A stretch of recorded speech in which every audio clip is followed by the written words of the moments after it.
was it? Who just telephoned? Willie Robertson. He wants me to come to his office now. Why? I was seen on the ferry this morning with Michael Logan. Apparently I was being followed by a detective. Would you like to tell me what you're going to do? Answer whatever questions they ask me. I'm going to tell them why Michael could not have killed Villette. Oh. Has Father Logan cleared himself to your satisfaction? He didn't have to. I was with him at the time. Would you like me to go with you? I'm in no position to ask favors, am I? Get ready. I'll get the car. Thank you.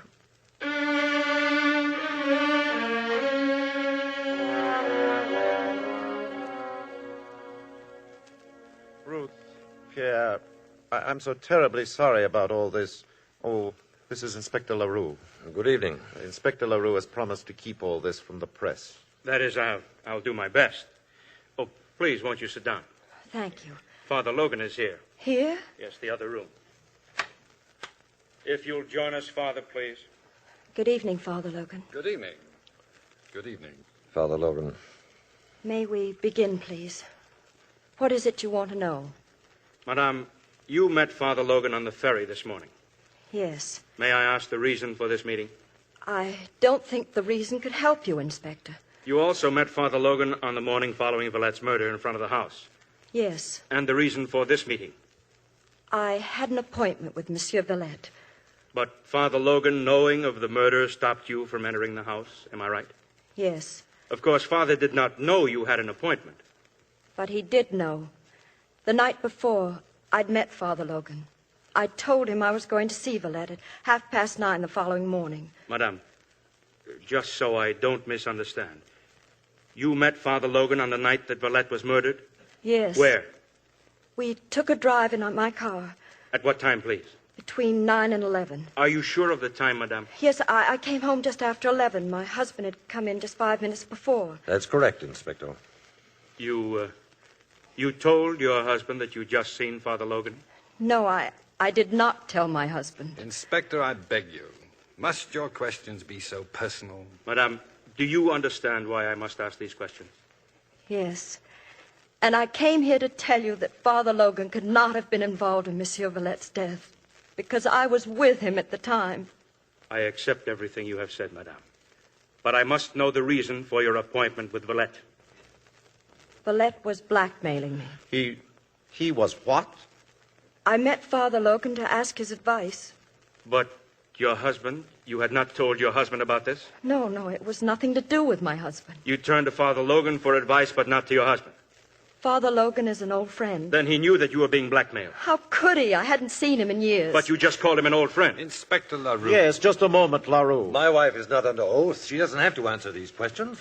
Monsieur, I have only one more question. Why were you being blackmailed, Madame? You needn't answer that. Why shouldn't she? Ruth, it isn't necessary. Don't answer. Madame, are you trying to protect Father Logan? From what? He hasn't done anything. It would seem as if he had. You don't care whom I hurt, do you? Just as long as I answer your questions. Madame, a man has been murdered. Ruth, if you think you'd like the advice of a lawyer... Thanks, Willie. I don't think that will be necessary. The blackmail was about me and Father Logan, Inspector. You were aware of this, Father? Yes. If you will continue, Madame. I'll have to go back a long time, to the beginning of the war. It was long before Michael had entered the church. He was working then for the government, and we'd fallen in love. He was one of the first to volunteer. I hated him for that. I was selfish even then. He took things so seriously. War and love. Yes, even love. I begged him to marry me before he left, but he wouldn't. It seemed so long ago. Ruth, how can you talk of our getting married? You know I'll be shipping out soon. Oh, but darling, that's why I want to marry you. Well, aren't there enough widows as it is? Michael. You think I don't love you enough. I love you too much. Much too much. Don't you see? There's just no telling when I'll get back. Or if I ever will. Meanwhile, you'd better forget about me. How can you say that if you love me? If I love you. There never can be anyone else, never. Ruth, won't you understand? It's so unfair to you. You think it's fair to tell me to forget you? You know something? You're a very stubborn girl, aren't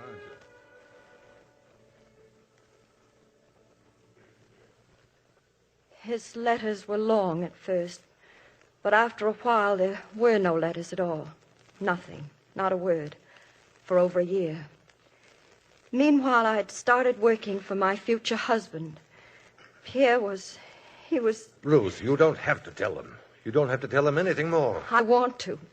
You were very kind to me, Pierre. You realized I was unhappy. And like all kind people, you never asked me why. I was in love with you. Anyway, 6 months later, we were married. When the war was over, Michael came home. I was at the dock the day the boat arrived. We arranged to meet the following afternoon. It was a lovely day, the end of the summer. We took the ferry and went over to the island. We started to walk, and Michael told me the thoughts that had come to him during the war. The war had changed him. Then suddenly a storm came.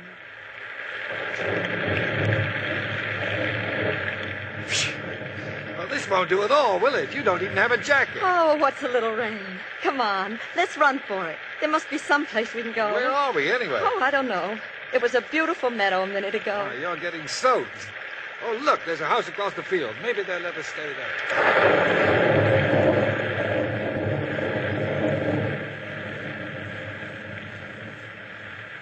The house was closed, Inspector. Locked. The storm grew worse. There was a summer house in the garden, a roof and lattice and ivy. It was the only shelter we could find. Sometime during the night, the rain stopped. It was sunlight that awakened me. Michael was seated at a table, his head on his arms. He was still asleep. And then a man came walking through the garden. Hello. Well, I've been entertaining guests, I see. He called again, and Michael wakened. What a charming rendezvous. I trust you and the lady were not disturbed during the night. But what a compromising situation, monsieur.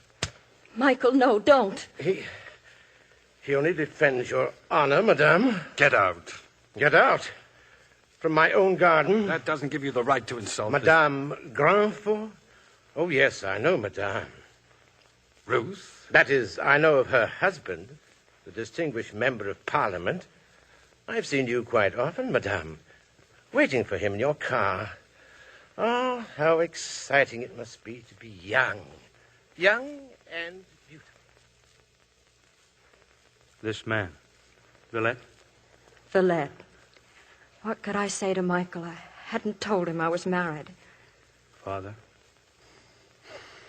Let her continue. I didn't see Michael again for 5 years, nor Villette either. Not till the day that Michael was ordained a priest.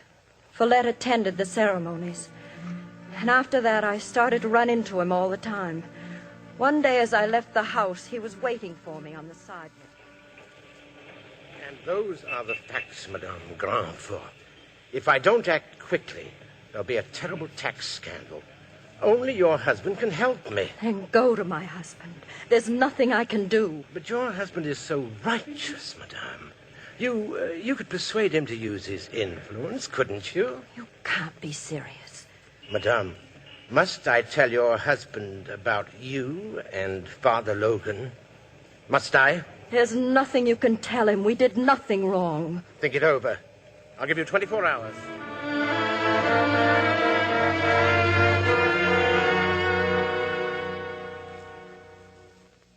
I was helpless, frantic. If Villette started to talk, Pierre's career in politics would be finished. Michael might be unfrocked. I thought that maybe Michael might help. I telephoned him at the rectory. We met that night, and as we drove around the city, I told him what had happened. I want you to take me back to the rectory, Ruth, and then I want you to go home. What are you going to do? Leave Villette to me. I'll talk to him. Can you meet me in front of his house tomorrow morning, say at 9:30? Yes, of course.